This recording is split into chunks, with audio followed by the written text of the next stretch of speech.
Please be advised there are adult themes discussed throughout. Don't say we didn't warn you. Hello and welcome to my new podcast, And She Was. I'm Julie Wilson Nimmo and I just love the chat more than life itself. I can't get enough of it.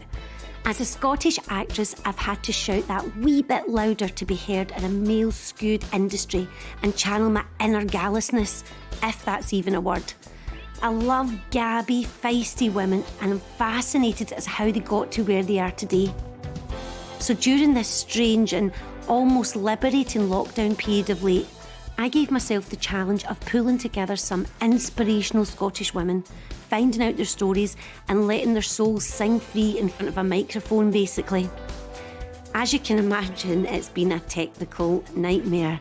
And if it wasn't for my teenage sons pressing a combination of buttons in seconds, which took me days to work out, I'd still be sounding like Cher under the Clyde Tunnel. So thanks to my lovely sons, Benny and Chevy, you can now hear me clearly. My first guest in this podcast series is the wonderful Scottish actress Daniela Nardini, who exploded onto British TV screens in 1996 as the feisty character Anna in the groundbreaking series This Life. The show's just been repeated on BBC 4 to a whole new generation of fans who just can't get enough of it. I personally have admired her for years, and I don't really know her at all, so this is a dream come true for me. Okay, so we've had lots of technical stuff to iron out before we got me covered with pillows in my back room, all hooked up, and Daniela all comfy at her kitchen table to record in Glasgow.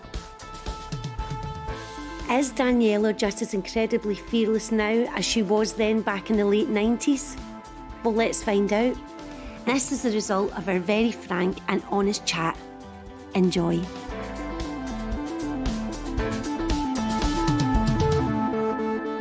Morning. Good morning. Kid, no, none of that happened. None of the tech stuff happened. How are you? Yeah, I'm good. Good.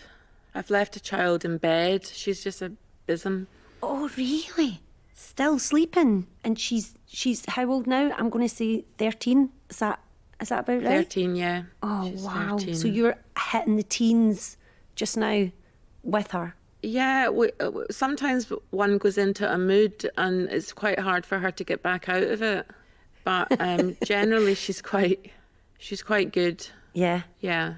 And are you like pals? Is that a weird question to ask? But do you know what I mean? Do you get on? Do you do loads of stuff together? Yeah, we're quite good pals. Probably I'm considered to be far too lenient as a parent because Right. I just kind of let her do her thing. I'm not always nagging her to get off this and on that. And Right. I'm a bit like my mum was with me, Okay. which was, yeah, quite relaxed. So would you say you're a good cop? Yeah, her dad's definitely stricter. I mean, I'm a total embarrassment to her, you know, like the way I dress. Oh, no. The way I can be a bit over the top sometimes, you know, I'm all pally with her pals, just like that. No.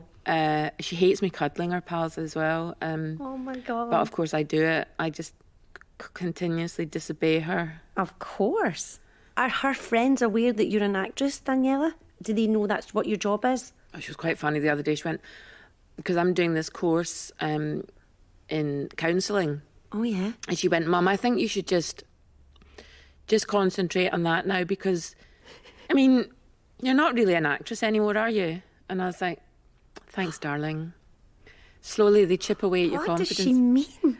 Well, I think unless you're actually doing it, you know, she kind of Right. considers it's over for you.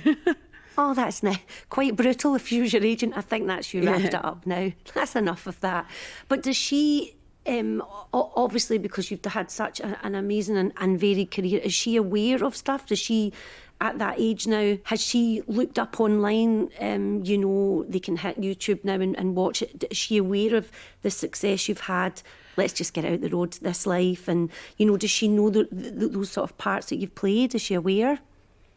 She's aware that I've, you know, been an actress. Yeah.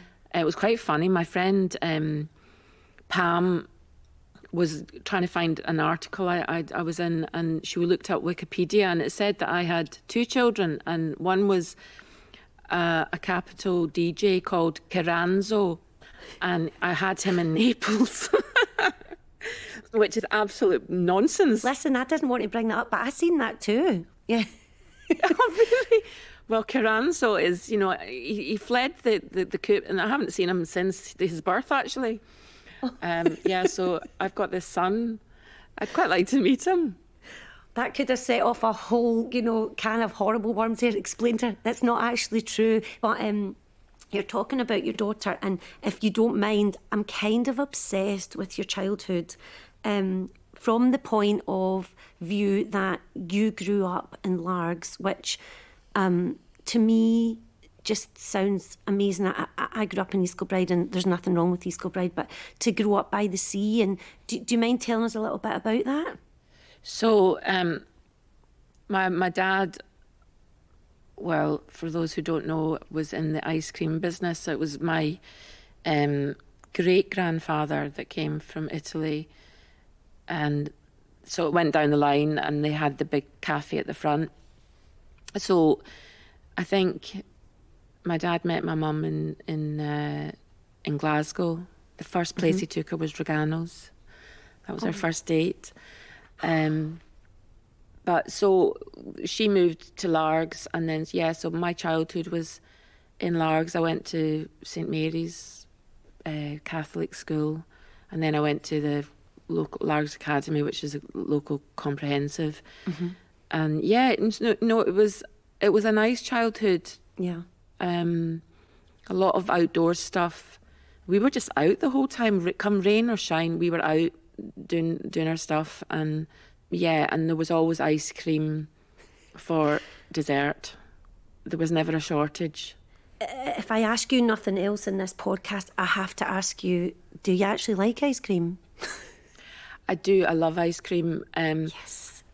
And we used to go to the ice cream factory. I mean, that's like Charlie and the Chocolate Factory, isn't it? My mind's actually blown at the moment. We'd go round to the ice cream factory, and you'd get it in a bit of grease-proof paper, and it was still soft. Oh. And it was just the best. That was our little treat before it went kind of really ice creamy.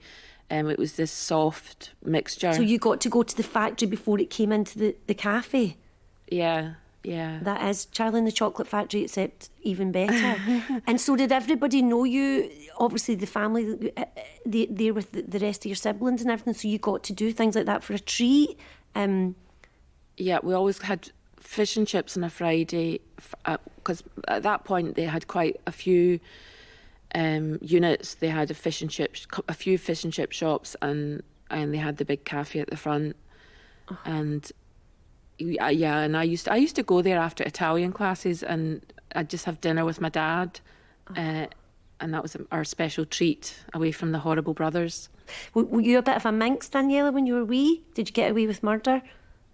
I could do no wrong. There was me and my wee brother. We were kind of in two units. There was me and my younger brother Aldo, and there was Pete and Nicky, who were the older boys, and I think they were just so jealous of me that, they just bullied me I can't say that word. Mercifully. Mercilessly? Is that it? Yeah, and got, horrible nicknames. Did they batter you? Oh, yeah, they'd hold me down and smother me. They would fart in my face. They would... But I think there's something really special about the fact that you come from a family and you're the only girl in amongst that. The brothers, I think it must have an amazing effect on you, and maybe that's how you come across as this strong woman, and you can handle yourself and stuff, and it's probably been training from being with all those brothers. Oh, yeah, I mean, you had to, it was do or die, you just had to kind of, because I was quite shy. I'm sure they actually ripped my confidence to shreds, because they had, my nickname was Brabbit, which was short for Brer Rabbit, because I had slightly buck teeth, and they would reduce me to tears. They just go, "What is it, Brabbit? What are you saying, Brabbit? Brabbit." And then I used to be, "Please stop them." Oh no, I'm going to batter them. And then my younger brother, they called the Woman, which you can imagine for a young boy to be called the Woman, and then him and his pal were called the Women. They were just so cruel. Was that because I'm jumping thinking in my mind, is that because they were gorgeous looking, or the woman as in what they were? No, he just knew that it would upset Aldo to be called a woman rather than a boy. You know, it was my older brother Pietro that was the one that found the really harsh nicknames, and you would just be stuck with it for years. I think you do find a way of surviving your childhood, and you do take it with you. Although I was very, very shy. I remember when I was at drama school, for the first 6 months, I thought, my God, I don't even have the power of speech. I had no confidence, which is strange because I was quite confident acting, but I wasn't very confident as a person. I suppose that's just part of growing up. Mm-hmm. But I do think my daughter's a lot more confident in herself, and she's an only child. Uh-huh. So I think perhaps, you know, she cannot stand being teased. She wouldn't have survived my childhood because she's got no sense of humour whatsoever about being teased. Oh, so I just think, and so occasionally I just tease her just to kind of harden her up a bit.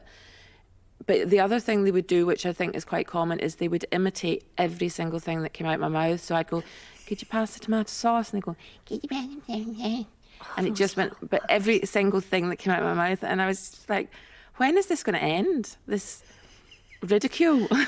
Yeah, but don't you think as well, when you're saying there, that's made you feel shy and a bit unconfident, but yet I read a lovely, lovely quote that you'd said about your gorgeous dad and you when you went to the cinema when you were wee, and I really hope this is true and someone's not made it up, but you said when you looked up on the screen and you'd see people like Sophia and Lorraine and, you know, Clark Gable movies, and you'd sit with your dad and you had a wee cry and said, oh, I want to be an actress. Like that, to me, when you're wee, and I'm now getting I'm envisioning you being really, you know, you're a wee minx and all the rest of it, but, you know, you're sitting there in the dark watching that going, I want to be an actress one day, and then you actually did it. Like, that's amazing. Well, they were very supportive of me, because they didn't have a drama club in Largs, or we didn't have drama class. Right. So it was something that just, you know, I think I was about 14. I said, you know what, I want to be an actress, and I did a questionnaire at the careers officer, and she said, I'm sorry, it doesn't come back actress, it comes back dental hygienist. Oh my God. And I was like, well, that's really not in my, it's not part of my dreams. In my day, it was really quite unheard of, you know, that you wanted to be an actress. It wasn't, you know, I would think I was the only one in the town, you know, that wanted to. Oh my gosh. I never really believed I would work as an actress. I went up to Glasgow to the Royal Scottish Academy sort of Saturday, which was really painful because I was shy and I just found the whole thing quite traumatising. Oh. And how did you even hear about that, Daniela? Did someone put you in touch with it, or a teacher or something? So my parents got me a tutor. So I said, I want to be an actress. And they said, right, what we should do is get you a tutor. So I got this tutor called Heather Pepler, and she used to come in and do Shakespeare with me, and then I'd go and perform it for my mum and dad, who'd clap, and the boys would just be like, oh my God, now look at what she's up to. Yeah.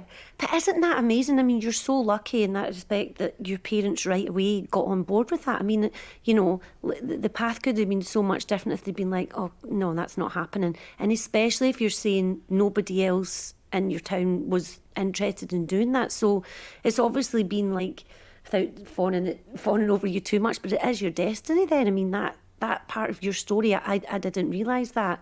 Even though you were saying you were unconfident and shy, something must have drove you on. Was it the love of when you were doing it and losing yourself in it that kept you going? I think I did sway towards wanting to be a makeup artist for a wee while, and it was actually one of the bad brothers that said, but you always wanted to be an actress, why you want to be in the background now? Oh. And I was like, oh, that's true.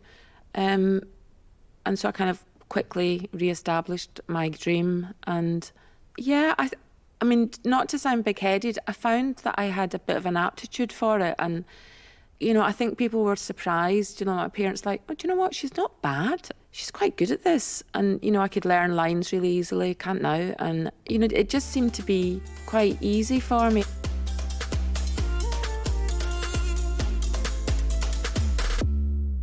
I'd just been straight from school into college. I thought, oh, something's supposed to happen. And it was just hard. It was just really difficult. And do you mean after you graduated and came out and it was like now, what do we do? Yeah, I just thought I thought this is a really tough business. And then there was so many gaps of unemployment and, and then I think I signed on and, I had other wee jobs and stuff, and I just thought, I don't want this life. I couldn't really foresee, things, really working as an actress. So I thought maybe this is just not for me. So I thought about teaching it. So I think I'd applied to Jordan Hill, and then I'd heard on the grapevine there was this part going, it was Anna in This Life. And I thought, God, how am I going to get in there? And did you have an agent at the time when this was happening? I did. I had Freddie Young, and then it worked out the casting director knew Liz Lockhead. And she said, we're looking for a Scottish actress, and we're just finding this part hard to cast. And Liz said, oh, you've got to see Daniela. And it was really quick. After that, I went to London, did the part. They didn't even want me to read. I said, can I please read? And they said, okay, that's a bit odd, but yeah, we'll let you read. And hold on, it's a bit odd that you wanted to read. Yeah, they just wanted to meet. Oh, okay. And I thought, this is just not. I've come all the way from Glasgow. I'm not going to just go away back with having shook their hands. And so I read, and then it was really quick. It was kind of a few days later. I got a call back, a recall or whatever, and then I got the part really quickly. So, but I absolutely love in that moment that something in you went, I'm not going back in that train till I've actually read something. And see, when you were reading for her, did you relate to it right away? Is it one of those stories, I'm kind of hoping it is, that when you started to read her, you recognised that you could do it? Did it feel right away? Well, I think it goes back to what you were saying about you grow up in a kind of man's world. You fight your corner, because you've got to. And I think that was part of the kind of key into that character, was she was ballsy and she had a lot of attitude and she could give as good as she got. So I think I utilised the bad brothers, Well, it sounds like you went in there and nailed it. And then you get the call back. So the call back, did you have to do a scene with anyone else, or was it just you again on your own? Yeah, with Jack Davenport, who was Miles. So they paired me up with him, he'd been in about 5 times and read with all sorts of different actresses. Oh my God. And they were very adamant they wanted a Scottish actress. They didn't want someone to pretend to be Scottish. They wanted a Scottish actress, for this part. And then we just really hit it off together. We got on really well. And he was younger. He was only about 22. Was he? So he was just out of drama school or university, so. Oh, lucky boy. Yeah. I know and I think the same with Andrew Lincoln, and that's something that I think there's a discrepancy. Now, they're both talented guys and their careers have been quite plain sailing. And I do think that's because they've been allowed to get older and, whereas as a woman, it tends to be, right, okay, you played a really sexy part, you were young and, right, you can't do that anymore because you're not a young woman anymore, you're a middle-aged woman. And I think the transition is much easier for men. I'm going to have a real bitch about men now, aren't I? I don't know. I just think bitch about men. I want you to bitch about men. I think the climate is changing. You're saying you got that part at 29, and even when I'm doing research about you, all the photos that come up are you in that role. And in some ways, and I've heard you talking so fondly about that was one of the jobs that you loved, but you've done so much more as well since then. We're not saying that those two great actors don't deserve the careers they had, but so the path that the males seem to go on is a lot easier than what you tread, isn't it? Well, I think even you'll get a man, his love interest is cast 20 years younger than him, whereas a woman in that, the whole drama has to be about a woman having a relationship with a younger man. It's just not really, it's not accepted in the same way that it is for a man, for Sean Connery to be with Catherine Zeta-Jones. Do you know what I mean? It's just someone who could be the sort of his granddaughter. Yeah. Is there a dream role, if I was your agent, right, kidding on, but if I was your agent and you came to me and I said, what do you want to do at this age, Daniela, with all your experience and everything, you've got nothing to prove, if I could cast you in something tomorrow, what would it be? It can be anything. I actually watched Charlize Theron in, is it Tully? Oh my God, loved it. It's on Netflix. It's a film I just love, and it's the first time in ages I thought, oh my God, what a gift of a part that would be, you know, because it's just everything. You know, she's struggling with having a baby and kids, and I don't know, and then with her relationship with her husband, everything. It just had everything in it, and I thought, God, that would be great to play a role like that. So, usually I'll see something quite often American. I don't tend to watch a lot of British drama. I know that's not. I just find that I know a lot of the people that are playing the parts. I don't know them well, but I'm like, I've rubbed shoulders with them, and then I think, oh, I don't know. I don't want to get that kind of actor envy. Yeah, but maybe that makes you not lose yourself in it. Where if it's an American thing, you can turn it on and actually like lose yourself in it, and yeah. And there's that thing about if you see a British actress sort of playing a part that you could be doing, you know, I hate that when you go, oh, I wish that was me. I just don't like those feelings. I just find them, so I tend not to kind of tune in.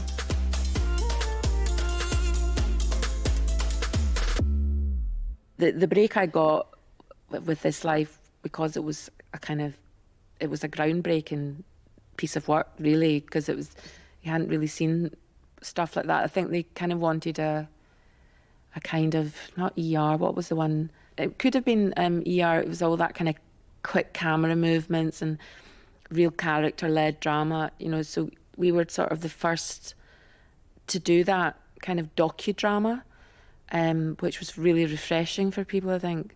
So that was a good start, you know, for me.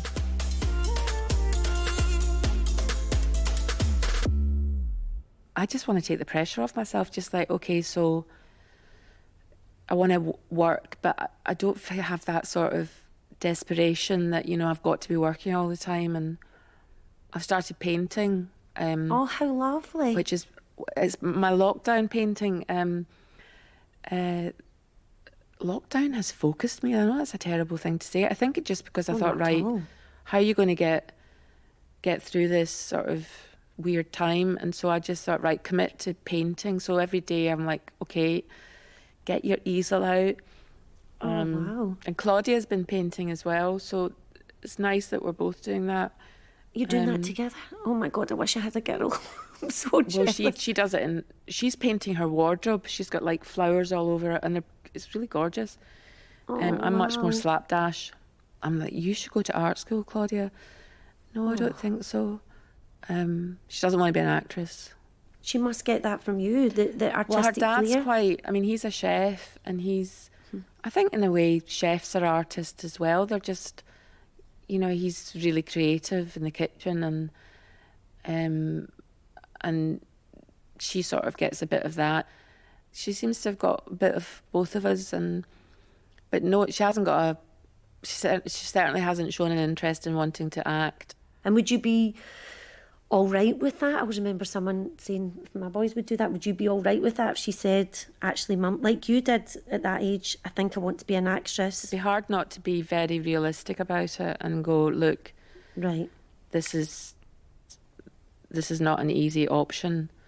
Yeah. I'd personally prefer it if she wasn't, because I wouldn't like her to go through the angst and the worry and the heartache and you know, because your heart breaks a wee bit sometimes when you've been up for something. You think, yeah, I'm going to get it, and then you don't, and like, oh, that's 3 weeks of your life that you've been pining. And, Absolutely. you know, and it could happen to me when we come out of lockdown. That could happen again. You know, it's something that never goes away. It doesn't go away, does it? No. No. And I think that you're, again, fantastically honest about it, because I think people go, oh, it's such a glamorous life that you lead, and, you know, you shouldn't. But exactly what you've said, you imagine yourself in the part and all the things, and then it's like, I'm really, really sorry they went with someone else, and you have to go, oh, no problem. And it's like, how many times does that happen to us? I know, and I can just imagine if it happened to Claudia, I'd be like, oh, you know, can't bear it. Oh, yeah, I hope she doesn't, to be honest, because I think she's got talent in other ways, and you know, there could be something a bit more secure. You've got to be. It's the insecurity of it as well. You know, you don't know if I've known so many actors that are great, and they've just never had a break. No, exactly. And you just think, because it wears at your confidence. You know, slowly you're chiseled away by not being productive, and yeah.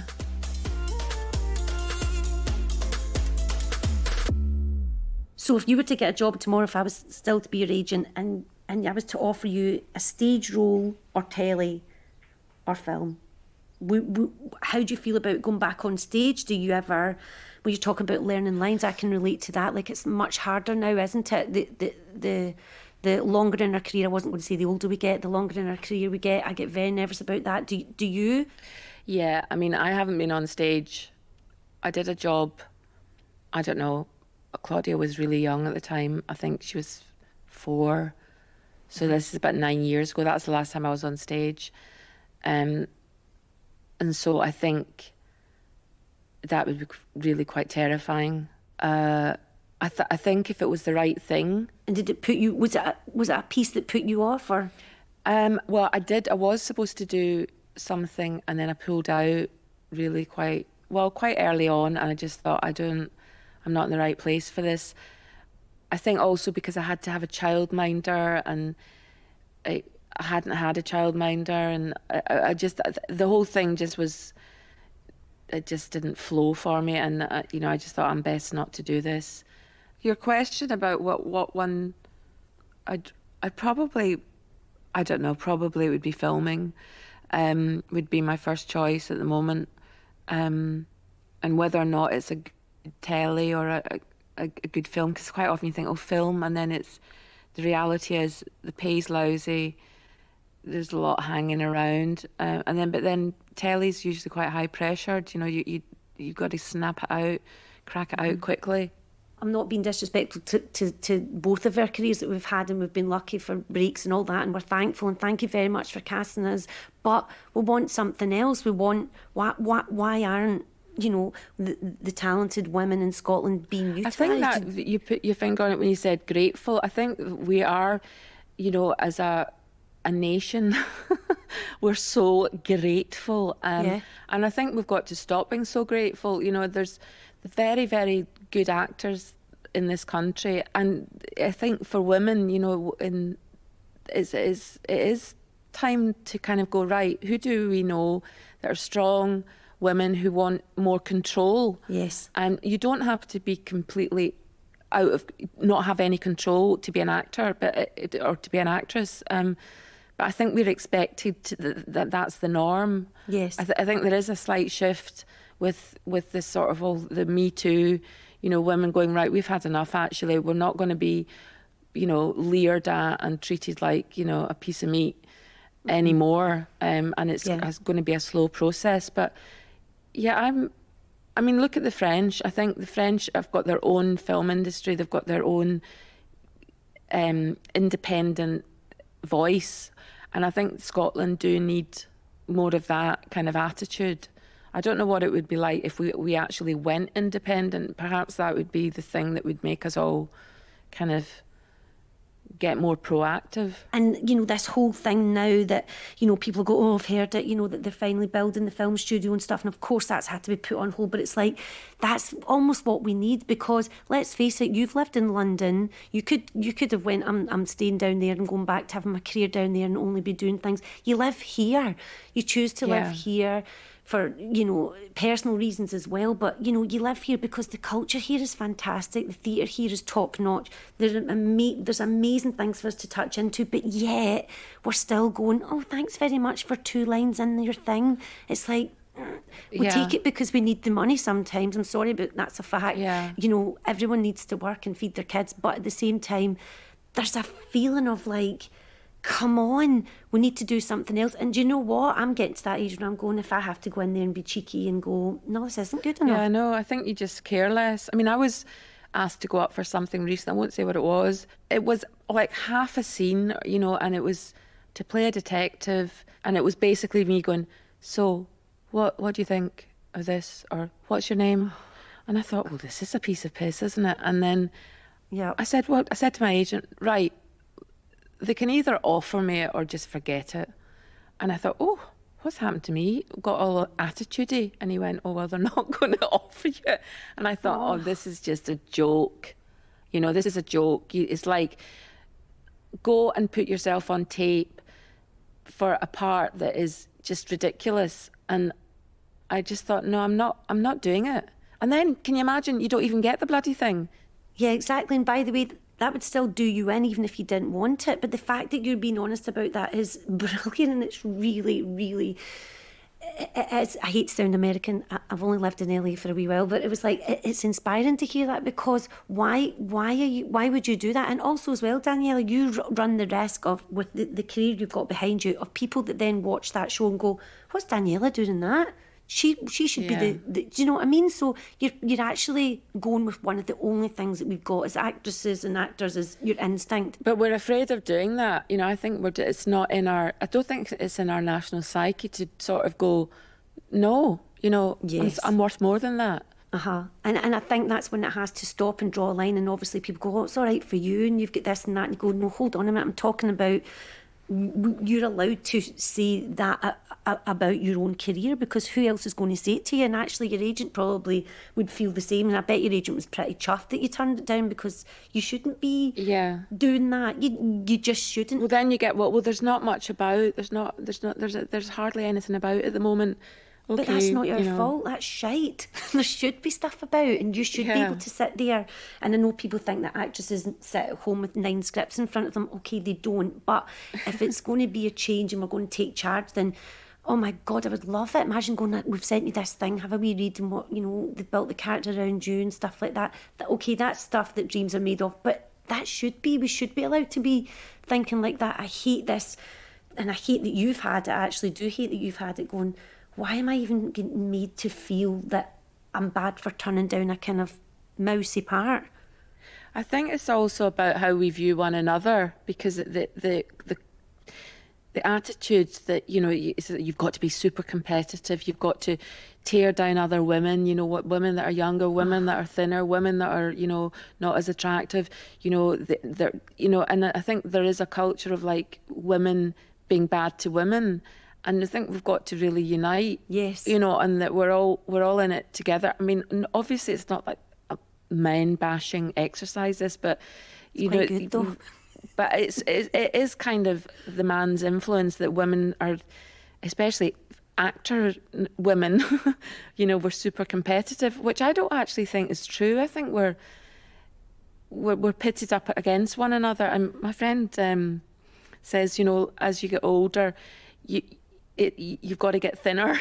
You've got to do something to get the numbers down. You've either got to get thinner, or you lie about your age, or they want less of you. And I just think that's quite true. You've got to look like you're not real. And that's the other thing, is just the whole surgery. You don't see men completely destroying their faces with surgery. No. in the way that you see women doing it, which is just pressure to stay young. And also as well, I was going to ask you that as well, like older actresses that you admire, the best ones haven't done it, and you actually feel like if you met them in real life, you cuddle them and go, please, I just want to thank you for not Botoxing your face or filling your face. You're a character, beautiful woman, and you've concentrated on your job rather than all of that. I mean, that in itself for you that has a daughter, that drives me crazy. Like, see, I can't watch something when I think someone's face doesn't move. I just think, what's the point in that? I just look at my mum and I think, you're beautiful and you're 80 and you've got wrinkles and you're still, lovely.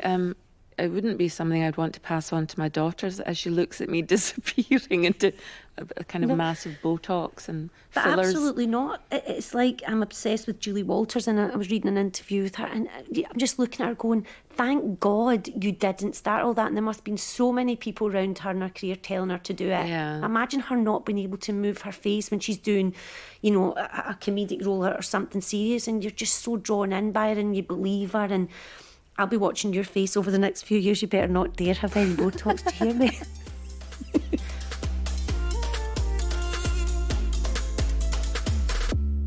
Do you ever miss London, Daniela? Do you ever miss being there? And I know you used to live in Notting Hill, is that right? Do you know, I did miss it a lot when I first came back. Right. But then I just had a child, so I was a bit like, I'm just missing my old life a bit, just being able to do what I wanted. So I think I look back at it really fondly, and I think, I had a great time in London. I was making a lot of money. I was able to go out whenever I wanted. I was pouncing about a lot of the time, just having fun, going into Soho House and the Groucho Club and, and generally misbehaving. So I look back and I think I had a great time. I'm glad I had that, but I don't miss it now. I don't miss it when I look at friends who've, having to move areas to get their kids into school, and the house prices, and the cost of living is so high. But you've had all that experience under your belt, and you'll be able to tell your daughter about all that. Yeah, I mean, I would love it. I mean, Claudia will probably want to have a spell in London. I think but I had it good because I was making money. I don't think being poor in London would be much fun. No, I bet I've been in London with a bit of money, and I've also been in London when I've had to count up my tube fare. It's not very nice. I think London's amazing when you can go somewhere gorgeous for a coffee or go and meet a friend and have something lovely to eat. But I like going down now, but I'm the same as you. I don't think I could go back and do that again. But I still get excited if I have to go down and maybe see somebody in a play or something. I love that. But then I'm like, no, I know I'm getting a bit more settled and I like the fresh air a bit more. But I wanted to bum you up before we went to say that people don't know this, that Daniela has 3 BAFTAs. Is that quite right? I've got 2 Scottish and 1 English. 2 Scottish They don't BAFTAs. like each other. The English and the Scottish ones, they just fight. And you have to separate The them. English one goes, I'm much better than you. Which also makes me go, get that right round you. I know. Because I heard somebody saying once, we won a, listen to me, I sound so pretentious. We won a British BAFTA, if you like, for Balamory. And I don't know if you're familiar with Balamory, Daniela. Yeah, I am. Of course I am. And somebody said, oh, good, that's a real BAFTA because she's got a Scottish one and that's not the same. And I was like, I actually think the Scottish BAFTA's the better one because that's all our lot. Yeah. So 2 Scottish BAFTAs, was that for This Life and Newtown? Yeah, it was for Newtown. I was just wondering, Daniela, when we're, talking about This Life and how much of an effect it had on the rest of your career, I was just wondering, why do you think that This Life received this cult status? Can you sum up for yourself?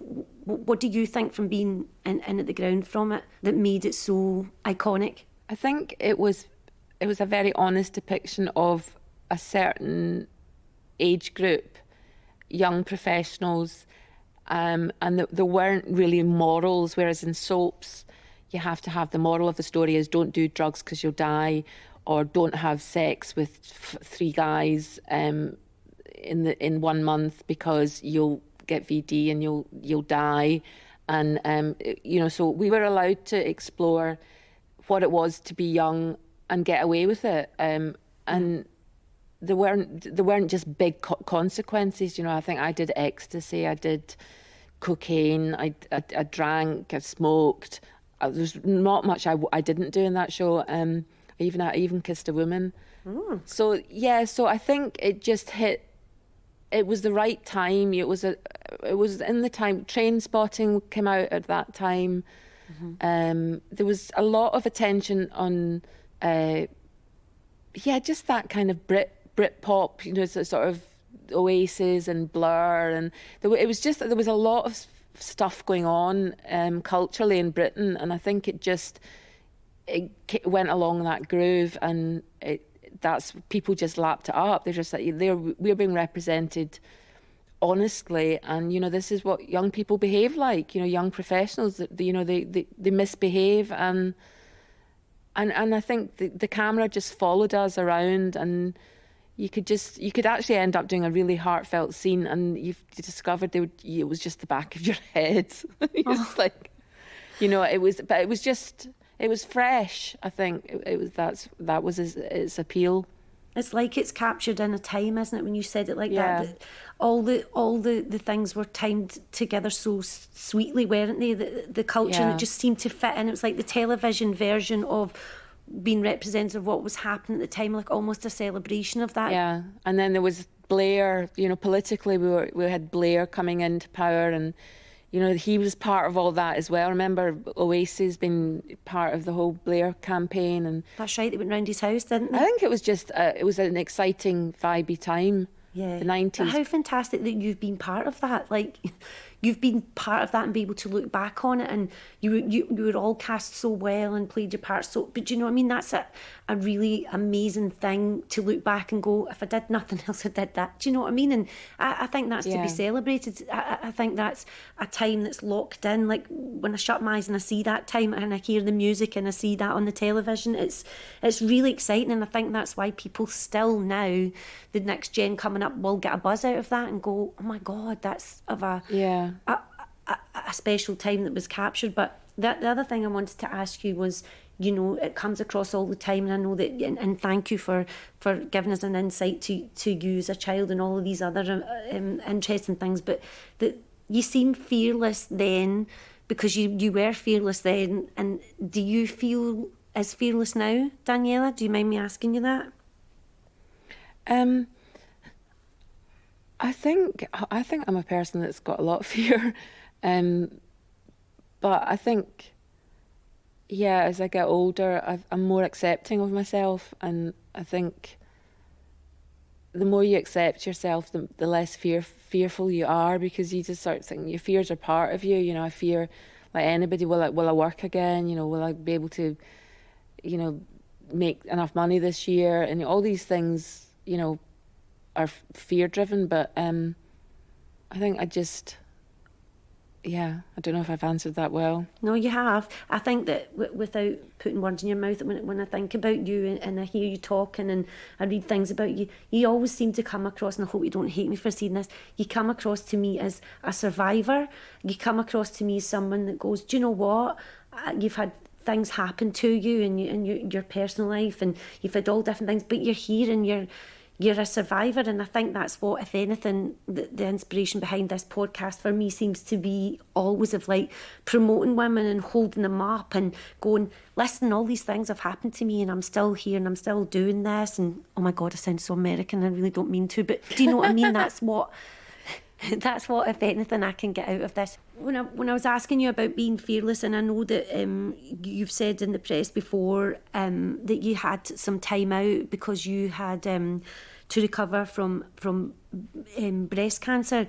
You know, you were talking there about being fearless, and is there anything you would like to say about your whole experience about having breast cancer?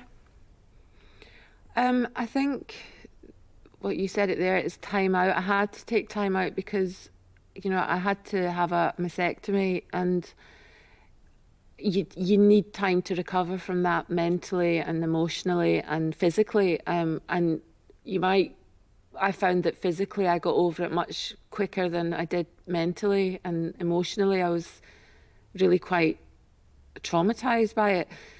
But I think it has made me a lot less fearful just about life in general because it put things into perspective.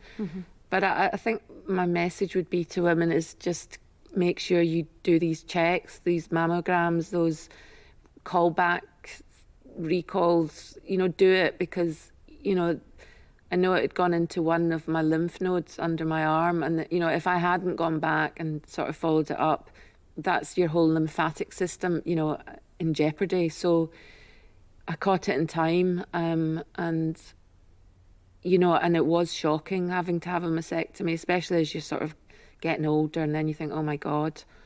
In fact, I did a piece the other day for the Mail, and I was like, yeah, and I did this and that. And then I was like, oh God, this sounds like a really bad advertisement to get myself a new man. Like just listing all these terrible things. But no, that's all I would really say about that. That's your story and that's your journey. And apart from anything, that's your message. And I think so many times people will read things and they're like, I'm not going to check. But to actually hear you being, you've lived through it. I keep calling you a survivor, you're going to hate me, but that is something that you've survived, and you're going, please check. And we've all done it. You kind of do it, but don't really do it. But when you hear you saying that, then if two people go and bloody well do the checks properly after listening to this, then something good's happened there. Do you know what I mean? I think people go, oh, that'll never happen to me, and you're going, well, actually, it bloody well happened to me. And sometimes in this job, you could use this platform for something really, really important. And especially the whole conversation we've been having is about women being empowered and women taking control. And you took control there, and thank God you caught it in time, and thank God you took the time to recover. And as you say, physically is one thing, but mentally as well. I mean, can't even imagine what that would be like. It was funny, after we sort of sat Claudia down and told her, and she was like, are you going to die, Mum? And I said, no, I'm going to survive this. I'm going to get better. Yeah. And I just thought, well, that was just her take on it, was like, if you're not going to die, then anything's possible. Wow. And, you're just going to get better. There you go. And you have, and you're still here, thank God, for us all and for your daughter. And it's amazing. And I'm so excited for your next chapter. I feel like a creepy auntie, but I'm just like, I can't wait to see what you're going to do next. And I hope that I can meet you in person properly in a cafe or whatever soon. But I genuinely mean it. I cannot thank you enough. This has been an absolute pleasure. I hope I've not came across as too gushy and annoying, but I cannot tell you all. Thank you. Thank you. How privileged I feel that you've came on to our podcast. I'm so happy. So thank you so much. Now get out there and enjoy that sunshine. Yeah, I know I will. Even if you're in the shade. Yeah, well, you have a good day. Thank you so much, Daniela. Thanks, Julie. See you soon. Take care. I'll see you soon. Definitely. Bye. Bye. Wow, what a fabulous guest. I want to give a special thanks to Daniela for giving up her time to come on and have a chat with me.